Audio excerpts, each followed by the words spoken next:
share with you folks what my process has been on my first time making croissants. It was a personal challenge to myself, additionally because we are in an Airbnb in St. Louis, and this Airbnb had no cooking things that I normally would use for something like this. So I wanted to kind of share with you what I did to compensate for that and what my experience has been so far. Specifically, I used the King Arthur recipe for croissants, baker's croissants, and I wanted to kind of share with you what I changed, what I used, etc. So let me get everything set up and come back and show you the tools that I used, and then we'll move on to the technique that I've been using. Okay, so first the ingredients. In general, croissants, I'm gonna link to the recipe I used below, but in general, they're composed of two distinct parts. There's the dough, and then there's the butter layer. Croissants are mostly butter, in case you didn't know. So for butter, I picked up some Irish butter, actually from Walmart, if you can believe it or not, but and I used a mix of Irish butter and then this other like European butter. I used those because it was like a higher fat content than regular butter. I never actually made croissants before today, so this was kind of a risk, but it definitely paid off. I think that this is a better butter to use from everything I've read and what I experienced. I also used King Arthur flour. I was using a King Arthur flour recipe, and I also really prefer King Arthur flour. Specifically, they call for sifting the flour. There's no sifter in this kitchen. So what I did was I learned this at cooking school. I took a little cup of the flour. Here, I'll show you what I did. So as I was measuring each cup of the flour, I took a spoon. I had the flour here. I ripped the bag open very poorly, but I would take a cup of flour, and see, if you scoop flour just into the cup, first of all, you're gonna spill everywhere, and it's gonna compress into the cup. You don't want that. To get an accurate measurement, since I didn't have my scale, anything like that, take the cup, and I would take the flour and I'd kind of sprinkle it into there, and I'd keep doing that for every cup of flour. I got faster at it, but I learned this at cooking school. It's just a good way to it was just a cooking class, it wasn't cooking school, but just to keep the flour loose and aerated, and that's how I measured each cup of flour. Okay, so with the flour, everything like that, that's how I measured it. The recipe calls for you to use yeast, flour, and water, as well as a little bit of the sugar to make kind of like a sponge first, which is a very moist kind of batter, and it sits for a little while, kind of activates the yeast, with more flour and more sugar and a couple other things. And then you mix it all together and you knead it for a while to get it to dough consistency. I have a KitchenAid at home, so normally I would do this with my KitchenAid, but I didn't here, so I used this janky set of plastic bowls. I just kneaded it in the bowl however long I needed. I kind of did a window pane test, which is you take the dough and you stretch it out between your fingers, and if you can see some light through the dough, that's a sign that it's ready, that the gluten has developed. So that was one of the most difficult parts, having to knead that by hand. I combined the butter in this bowl. I actually bought a hand mixer from Walmart for $16 that I'm either going to leave in this Airbnb or give to my friend, to cream the butter with a little bit of flour to help it stabilize, as well as some salt, because it's unsalted butter. And then I had plastic wrap that I bought. I had to buy everything for this. And formed it to a square, refrigerated that square, took the dough. The dough we refrigerated relaxed just for about half an hour. You don't really need to rise this dough, apparently. It called for instant yeast though, and I didn't use instant yeast. I used normal active dry yeast that came in the packet. So I did let it rise for a little bit of time. If you're using instant yeast, I don't think you have to, and I don't even know if I had to. I was very worried about overproofing it, but they turned out okay. So those are those tools. And then finally, for the wild cards, didn't have a rolling pin. So I bought a bottle of wine, and I'm gonna obviously use this wine later, probably gonna make short ribs with it. Washed it off really well, disinfected it, and then also wiped it off with soap and water, and have been using this as my rolling pin, and it actually works really, really well. It's kind of hilarious because you can kind of use this as a handle, and you'll see what I mean later. So that's pretty cool. And then I needed one important part of the croissant making process is to make sure everything's kind of the right size, so that your croissants have a very equivalent, each layer is very equivalent. It has a perfect distribution of the butter and everything. So you have to keep rolling it out to certain sizes. And I didn't have any sort of ruler, so I found this in my husband, in Yichao's backpack, was a centimeter ruler that he has in his travel, I don't know, pen office supplies kit. So yeah, I had to convert all the inch measurements to centimeters, so that sucked, but it worked. And that was how I was able to get my basically the right proportions on everything. So that's it for the tools that I used, and these babies, my own two hands. And then they also did luckily have a bunch of baking sheets, and I did have to buy a parchment paper as well. So yeah, that is basically this is a survival guide when you need to bake something and you have the experience but no tools. So I'm gonna actually go through next and show you the other half of the dough that I've been working with. It's resting in the fridge still, so we're gonna get that out and continue on and show you how to make the variations of croissants that I did. Okay, so here is our second half of the dough. I've already worked with one whole half. This is only half of the recipe. So look at that, it's a big chunker. It just came out of the fridge. This is different than regular bread dough where you can work with it cold, and actually it's encouraged so it doesn't keep rising on you. But you can take a look at the layers. I don't know how easily you could see that. It actually turned out really well with all the different layers. So I've already done everything like turning, folding. There's a bunch of instructions online, and in the King Arthur recipe, I think there's actually a better set of instructions for the turning and folding part on a couple different websites that I've seen. So I'll look for that and post the link as well. But yeah, so let me just show you my wine bottle rolling technique.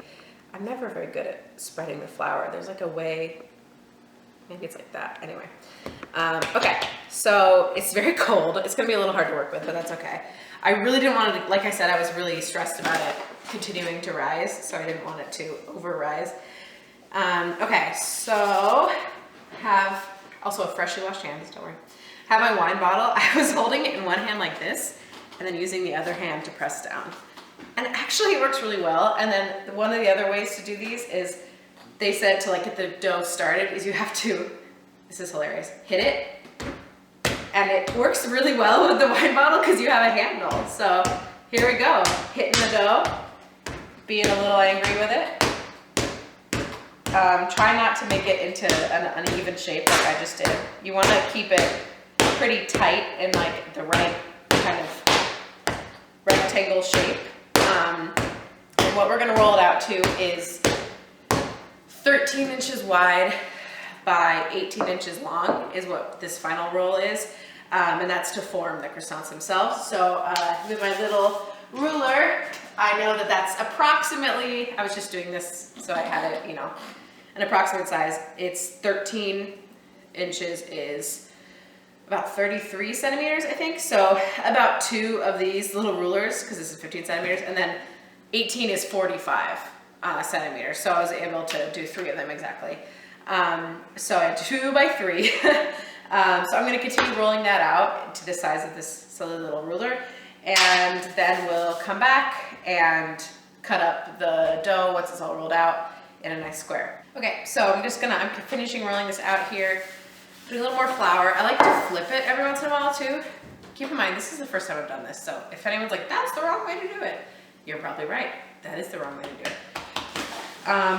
But it worked for me. So I like to flip it so that you're not putting too much pressure on the underside layer of butter. The bottom layer is gonna be compressed more than the top. I don't know. Maybe it's illogical, but okay. So I'm getting it out to the last little bit. I just measured it and it was close. Gonna roll it out that way. Now let's measure this baby. And also this countertop is way too high for a normal person, but it works well for me because I'm tall. So in that way, this Airbnb was a good choice. Okay, so I said about 2 wide, maybe a little bit extra. That is about 2. Might go a little bit wider just to get a little bit more. And then the height of it, or the length or whatever. Perfect, that's 3. Okay, ooh, made a little mark there. All right, next step, this is very important, is look what I found, a pizza cutter. So you have to trim off the edges because this is where the dough is folded over and they can seal the dough together and inhibit the rise of the layers, apparently. So I kind of just did it by eye. I didn't really use a ruler or anything. Trim off about that much, about 1/4 inch of the sides. Don't be shy because you're still gonna use this dough later on. So you put this to the side and you're making it square. And I'm gonna continue doing this and then start doing the building of the actual croissants. Okay, we've trimmed off all the scraps. They're sitting over there, waiting to be used. I kind of measured it out approximately where I'm gonna cut. I'm gonna cut this in 9 total pieces. This is for most of them I'm gonna make into filled croissants, which are like the square kind that you see with chocolate or ham and cheese or something like that. I normally, if you're doing just big triangular croissants, you only divide it into 6 pieces and then you cut each of those 6 pieces in half to make a triangle. I'm not gonna do that this time because I'm just gonna demonstrate one. So I'll kind of fudge it a little bit as one does. But here we go, cutting in the lengthwise. Honestly, this pizza cutter is like brilliant for this. Also, you can see this isn't perfect, but these are gosh dang croissants made in an Airbnb, so cut me some slack, people. I'm kidding. Okay, so one thing I saw was it's important one thing I kind of learned from the first batch. It's important not to really pull these too much or flatten them or anything like that because you're gonna flatten your beautiful layers that you have. So you don't wanna do that. I'm gonna take the biggest one away and use that for because they're uneven, you know, and use that for my triangular croissants. Everything else I'm gonna gently move over here, waiting in the wings for me to use them. Okay, those ones are a little short, but that's okay. Okay, so I kind of ended up doing it more, instead of directly in half, more like kind of this way, so you have a wider section at the end. Okay, that didn't work perfectly well, but that's okay. So then you have your triangle, right? And you're being careful not to pinch it too much. Take your knife and you cut like a little bit of a notch right there. Not really sure if it helps that much, but then I found it was easiest to roll away from me and kind of pull it as you do it. So you're going like this, and then once you get here, you can kind of stretch the end out a little bit. The end doesn't matter quite so much. And then, oh yeah, this is a good one. You take a little bit of water and you would adhere the tip of it right there. And then you have your little croissant. You kind of pull these this way, you know, make it a little more curved. And then voila, that is your croissant. So that goes on the baking sheet. At this point, you can rise these a little bit more.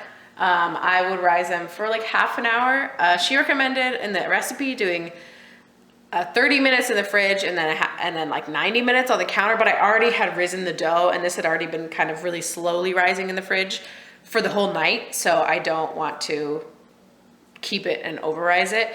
A good way of testing when it's risen enough is that when you press on it and the indentation stays indented, you see how like these are basically almost all the way risen. They can't rise much more than this because the dough is not very springy anymore. There's not much gluten left in the dough. So it's still there, but it's kind of all the way formed. You don't want to keep going because it's just the yeast is going to run out of energy. So we're going to move on to another type of croissant that I have really been enjoying and also show you what to do with the scraps. So give me 1 second, I'll get that all set up. We have our next set of croissants. Have all my accoutrements laid out. We have a lot of cool ingredients to use. I got these trimmed by the butcher at the grocery store. He was very nice.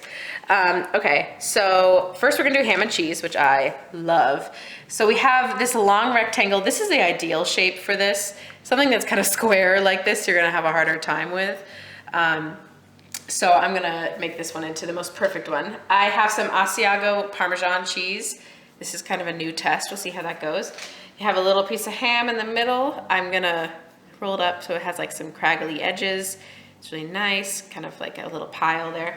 And then we also have some Swiss, which is very traditional for, it's kind of stuck together, which is very traditional for the ham and cheese croissant. So we got 2 different kinds of cheeses because we fancy, yo. So, all right, got a little extra cheese in there. This one is pretty easy. You just kind of roll it over, take a little water along the edge there, pull this up, kind of sealing it, and then it just Whoop, and there's your croissant. There she is, look how beautiful. And see, you can already see it's very risen and has a lot of lift to it. All right, so that goes on the thing. It's very heavy. These are very hefty croissants, which I enjoy. All right, so the next one we're gonna do is I'm gonna show you how to make a chocolate croissant. So a lot of the time when you're doing chocolate croissants, they actually sell these nice little, King Arthur does, I think, and other people do as well, sell these little like strips of chocolate that are perfect size for a pain au chocolat, which is what a chocolate croissant is. I didn't have that, so I bought the chocolate that was on sale. It's a milk chocolate because I knew that's what each I would like. And I cut it using a hot knife. I heated up the knife literally on the stove and cut it in between the sections so that I'd have long strips like this. So how this one goes is you roll one over. This is how you get the cool pain au chocolat look. You roll that one over like that, and I actually like to add a little bit of water here so that it kind of glues a little easier. And you glue that part down, and then you put this chocolate kind of over the seam, right? And then you glue the other half down as well. See that? So you kind of have like a, I don't know, like a little pretzel kind of shape inside, a little bit, figure eight kind of.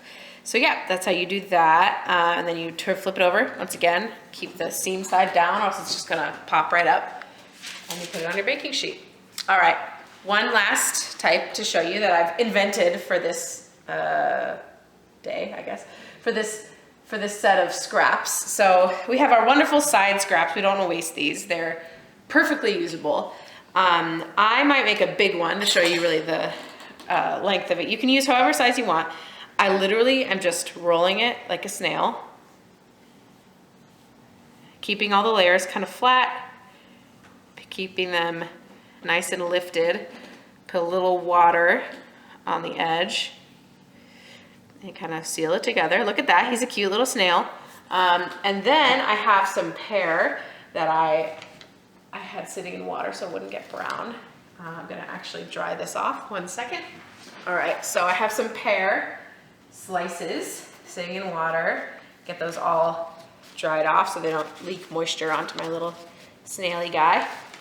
And then just take the pear and make a little fan shape across the snail. It's not perfect, but you know, it's cute. All right, this is your scrap, so it doesn't have to be perfect. And then you take a little bit of sugar. I would use like Demerara sugar or like something thicker, but I'm in an Airbnb and I don't have access to that kind of thing. And you just pour some sugar over it. And boom, there you have your cute little guy. I wouldn't egg wash these ones because it's gonna mess up your sugar and your pears and stuff. And they were totally fine without egg washing them. So you have that, and these are really cute. Those are the 3 different types of croissants I've been making today. Well, 4 if you count the normal kind. I'm going to put these in the freezer for now, but if I were gonna bake them off right now, I'd put a little egg wash on them. I'd wait actually for a little while, let them rise, then put a little egg wash on them.